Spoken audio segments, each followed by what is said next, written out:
I rebuilt all the plants for zombies in Lego. Every plant, every zombie, and the whole yard.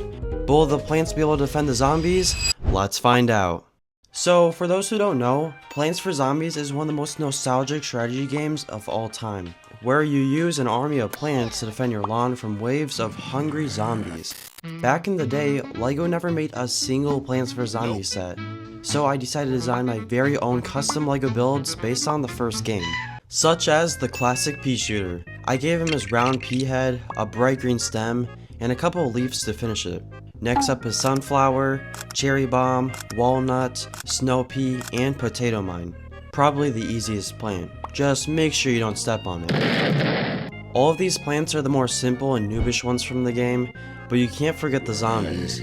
Here's the regular zombie. I painted his ripped up suit and used his fake Lego head I got from a set at AliExpress. Yeah, I think I got scammed. This looks nothing like what I bought. The cone head, bucket head, and ducky tube zombie are basically the same, but were different items.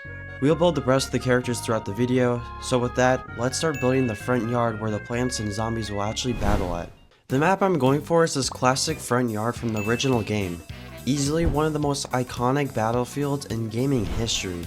So in that case, I'm going to be building 4 main parts of this map for now. The streets, sidewalks, lawn, and fence area. Some of these might take a while, so we got no time to waste. For the street, I used dark gray tiles to match the pavement, added a few grill pieces for the sewers, and even threw in a transparent green plate for where the zombies spawn. I really wanted to make it look like it came straight out of the game. Next, I built the sidewalks. These are made with smooth gray tiles, and I added a few cracks and edges to give it a damaged look. This probably isn't the first time this has ever happened, for crying out loud.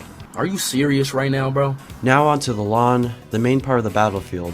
I used 2 shades of green tiles to separate each lane, so it looks exactly like the grid where the plants are placed. And finally, behind the lawn, I built the fence and neighbors area. I used these white fences from the Lego Pick Brick section to make the fence, then surrounded it with bushes, overgrown grass, and even a custom tree to finish it off. So far, the front yard's complete. It's looking calm and peaceful right now, but we all know that's not going to last long once the zombies show up. But let's make the rest of the plants. Here's the squash, jalapeno, imagine eating that thing, 3-peater, basically the Peashooter on steroids. I actually use these apples for the heads. Tangle kelp, kernel pult, cabbage pult, and melon pult. Imagine getting hit by one of these. Here's the gloom shroom, garlic, spikeweed, torchwood, starfruit, and pumpkin. I just used the Minecraft carved pumpkin since they both look similar. So far these plants are looking great in the yard. I also made cactus, which turned out well, I'd say. Just make sure you don't look at the back. Blower, imitator, reminds me of those mimes on the streets. And lastly for the plants, chomper. This was way too complicated to build, but probably one of my favorites at the end. Anyways, let's continue with the battlefield. Because it's time for the next big part of the yard, Crazy Dave's house. This is basically the main thing in the game, and I want to make sure it looks just like it does. So I started off by building the tan walls, then added these dark tan windows with just the right amount of dust on the panes, because let's be honest, Crazy Dave isn't exactly known for cleaning. Right above the door, I added small lights, and the door itself. I used this door from the somewhat old Harry Potter set.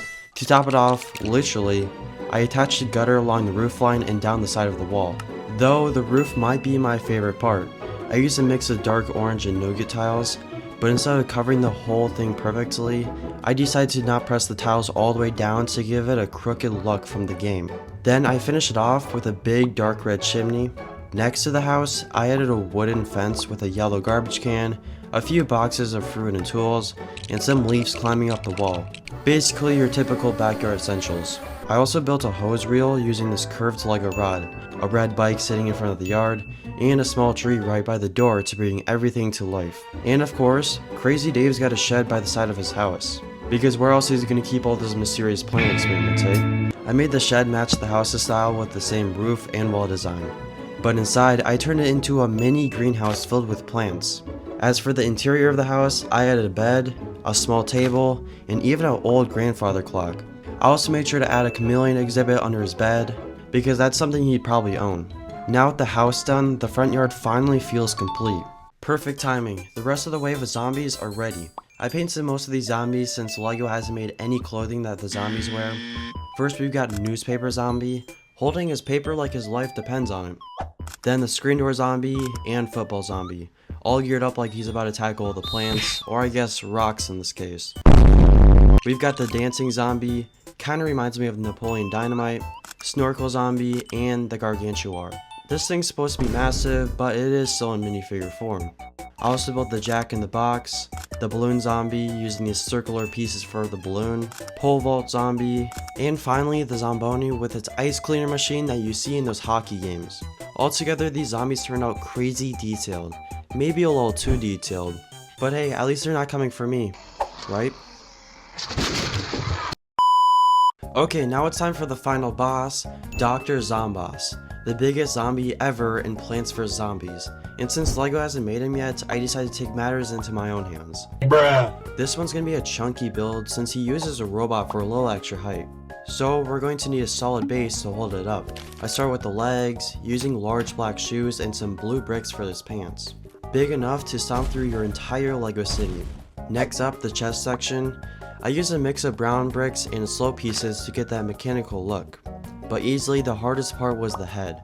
Trying to get those large yellow eyes and that mouth in LEGO was brutal, but it turned out really decent.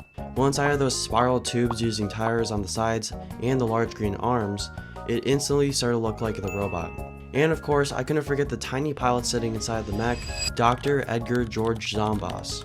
Dang, that's a tough name. He's the one that controls the whole thing from the top. I made sure this thing was huge, so huge that it's actually taller than Crazy Dave's entire house, ready to destroy anything in its path.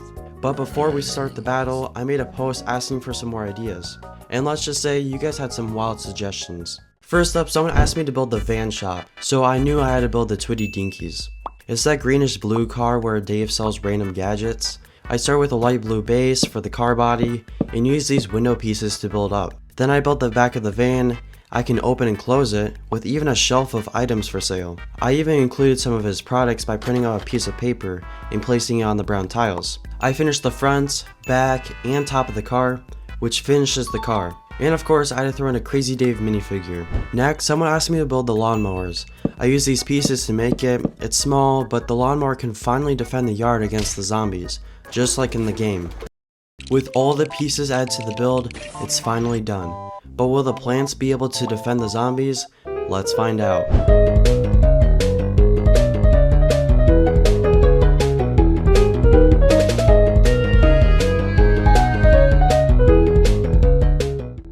The plants did it. They beat the zombie attack. I didn't build every plant and zombie yet, but I'll be making the rest of them in future YouTube shorts. Thanks for watching, and make sure you lock your doors tonight. You never know what's out there.